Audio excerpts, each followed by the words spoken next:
Welcome to Chitra சமையல். நாம் ஈஸியாக செய்யக்கூடிய ஒரு ரெசிபி தான் செய்ய போகிறோம். உடைச்ச ஊற்றிய முட்டை குழம்பு தான் செய்ய போகிறோம். இது செய்ய ரொம்ப ஈஸியாகவும் இருக்கும், டேஸ்ட்டாகவும் இருக்கும். வாங்க இதுக்கு தேவையான பொருளை நம்ம பார்க்கலாம்.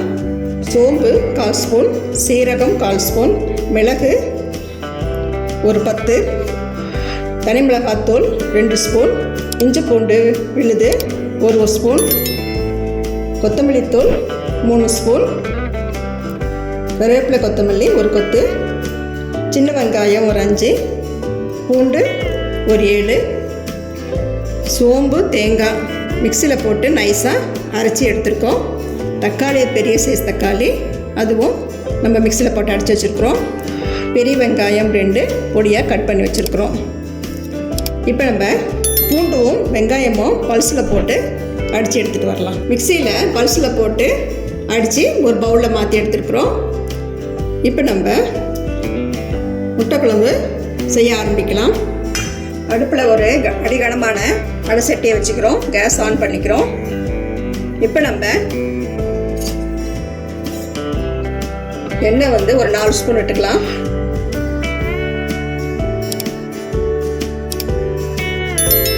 எண்ணெய் காஞ்சிருச்சு. மிளகு, சோம்பு, சீரகம் அதையெல்லாம் எண்ணெயில் போட்டுக்கலாம். அடுப்பை சிம்மில் வச்சுக்கணும். பொரிஞ்சிருச்சு.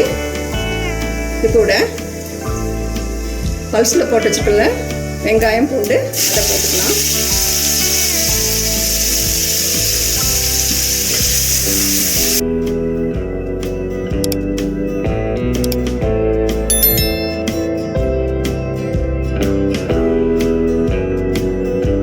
கருவேப்பிலை போட்டுக்கலாம்.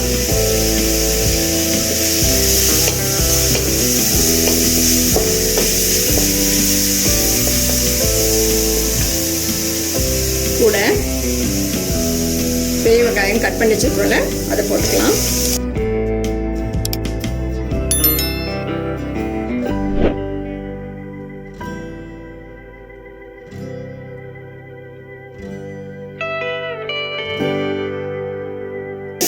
கால் ஸ்பூன் தனி மிளகாத்தூள் போட்டுக்கலாம். இது ஏன் போடுறோம்னா இது வெங்காயத்தில் இருக்கிற தண்ணி பிரித்து கொடுக்கும், இன்னொன்று டேஸ்ட் கொடுக்கும் நம்மளுக்கு. இது கொஞ்சம் பொன்னிறமாக வறுத்து எடுத்துக்கலாம். இப்போ பாருங்கள், வெங்காயம் வந்துருச்சு, எண்ணெயும் பிரிஞ்சிருக்கு, தண்ணி கொஞ்சம் விட்டு வந்திருக்கு. இப்போ நம்ம இஞ்சி பூண்டு பேஸ்ட் போட்டுக்கலாம்.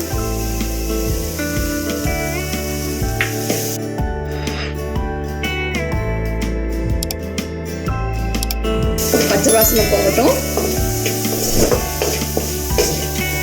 ஒரு நிமிஷம் வெந்துக்கலாம், வேக வச்சுக்கலாம். இப்போ நம்ம தக்காளி 1-2 மிக்சியில் போட்டு வச்சுருக்கோம்ல அதை ஊற்றிக்கலாம். தக்காளி நம்ம அப்படி கட் பண்ணி போடுறத விட இந்த மாதிரி மிக்சியில் அடித்து போட்டோம் கிரேவியும் கொஞ்சம் நல்லா சேர்ந்து வரும். அதனால தான் நம்ம 1-2 மிக்சியில் போட்டு அடிச்சுக்கிறோம். மல்லித்தூள்,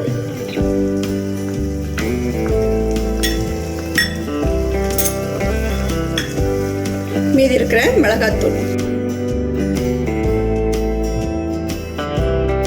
மஞ்சள் ஒரு 1/4 ஸ்பூன் போட்டுக்கலாம். உப்பு தேவையான அளவு போட்டுக்கலாம். இது கொஞ்சம் ஒரு புரட்டிடலாம்.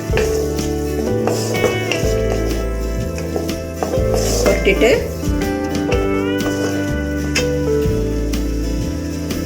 வேகிறதுக்கு கொஞ்சம் தண்ணி விட்டுக்கலாம்.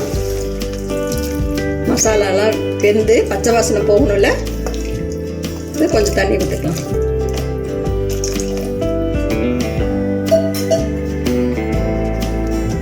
ஒரு 5 நிமிஷம் வேகட்டும். இப்போ பாருங்கள், நல்ல கிரேவியாக வந்திருக்கு. மசாலாவுடைய பச்சைத்தன்மை எல்லாம் போயிடுச்சு.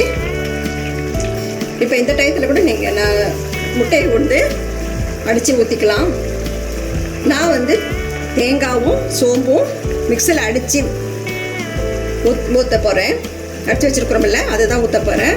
விருப்பப்பட்டால் தேங்காய் நம்மளுக்கு வேணான்னு நினச்சாங்கன்னா இப்போ இந்த டயத்துலேயே கூட நீங்கள் முட்டையை அடித்து இந்த குழம்புல ஊற்றிக்கலாம்.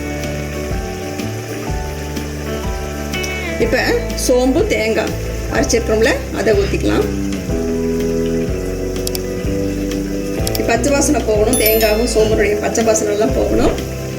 அதனால் கொஞ்சம் தண்ணி ஊற்றி ஒரு 2 நிமிஷம் கொதிக்க விட்டுக்கலாம்.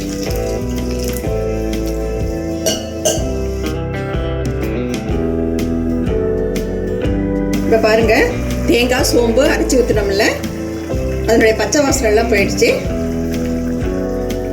இப்போ நம்ம முட்டையை உடைச்சி ஊற்றலாம். அடுப்பை ஸ்லோவாக வச்சுக்கணும்.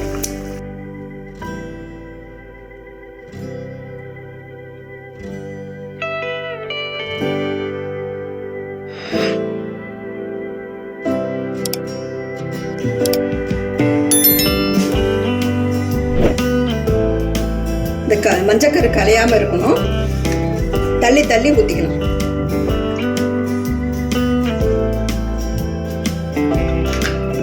இப்போ நம்ம அடுப்பு சிம்மில் வச்சுருக்கோம்ல, முட்டை வேகட்டும். ஒரு 10 நிமிஷம் வேக விடலாம்.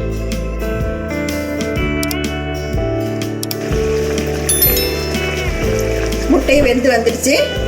3 முட்டை போட்டிருக்கேன் பாருங்க, எல்லாம் சேர்ந்து வந்திருக்கு. உப்பு காரமும் சரியா இருக்கு பாருங்க. உடையாம இப்படியே ஊற்றணும் நம்ம குழம்புல. சூப்பராக இருக்கு. இதை நம்ம ஒரு பவுலில் மாற்றிக்கலாம். உடைச்சி ஊற்றிய முட்டை குழம்பு ரெடி ஆகிடுச்சு. ஒரு பவுலில் மாற்றிக்கிட்டோம். டேஸ்ட்டும் சரியாக இருக்குது. இப்போ நம்ம கொத்தமல்லி தலையை தூவிக்கலாம். இதே அளவோட நீங்களும் உங்கள் வீட்டில் செஞ்சு பாருங்கள், விரும்பி சாப்பிடுவாங்க. இந்த வீடியோ உங்களுக்கு பிடிச்சிருந்தா சித்ரா சமையலுக்கு லைக் பண்ணுங்கள், கமெண்ட்ஸ் பண்ணுங்கள், சப்ஸ்கிரைப் பண்ணுங்கள்.